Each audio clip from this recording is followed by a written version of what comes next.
আসসালামু আলাইকুম, আমি আছি রাসেল আহমেদ ন্যান্তং ইউনিভার্সিটি থেকে। আজকে খুবই গুরুত্বপূর্ণ একটা বিষয় নিয়ে কথা বলবো।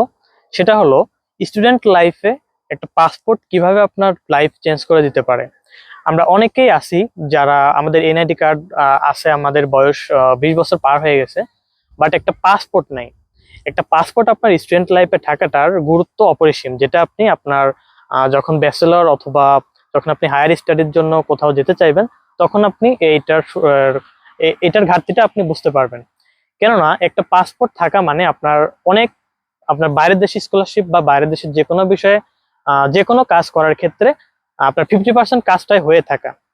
সো একটা পাসপোর্ট থাকলে আপনি যেমন ধরেন যারা আপনারা ডিজিটাল মার্কেটিং এ কাজ করেন বা অনলাইনে ফ্রিল্যান্সিং এর কাজ করেন, অনেকের দেখা যাচ্ছে পাসপোর্ট না থাকার কারণে আপনার পেপাল বা এই ধরনের কোনো পেমেন্ট মাধ্যমে আপনার অ্যাকাউন্ট করতে পারেন না বা ভেরিফাইড করতে পারেন না।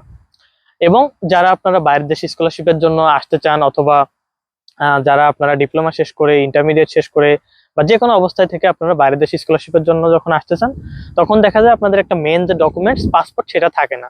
অথবা দেখা যাচ্ছে অনেক ইউনিভার্সিটি অনেক জায়গা থেকে অনেক ধরনের সার্কুলার আসছে, অনেক ধরনের স্কলারশিপের নোটিশ আসছে, সার্কুলার আসছে, বাট উক্ত টাইমে বা টাইম লাইনটা খুবই সীমিত থাকে, যে টাইমে হয়তো আপনি সকল ধরনের ডকুমেন্টস রেডি রাখতে পারেন না। এবং এই রেডি না রাখার কারণে আপনি দেখা যাচ্ছে ওই সুযোগগুলো থেকে বঞ্চিত হয়ে থাকেন, বা ওই সুযোগগুলো আপনি ধরতে পারেন না। তো এই জন্য একটা পাসপোর্ট করে রাখাটা আপনার স্টুডেন্ট লাইফে খুবই গুরুত্বপূর্ণ।